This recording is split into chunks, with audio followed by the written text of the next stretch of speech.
pahlawan yang terluka oleh Muslim Makhluk Umat.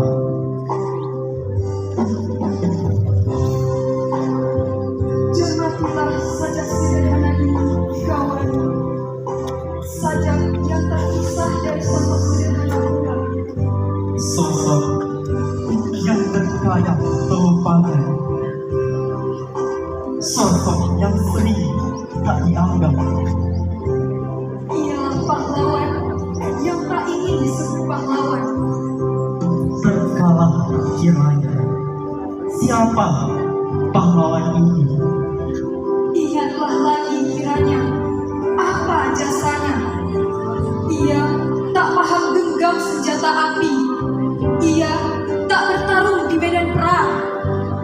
Ucap, sabar, dan kata hati menjadi senjatanya. Keberhasilanmu kawan, itulah jasanya.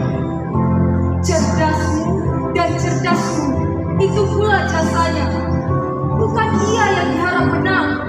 Namun, suksesmu dan sukseslah menangnya.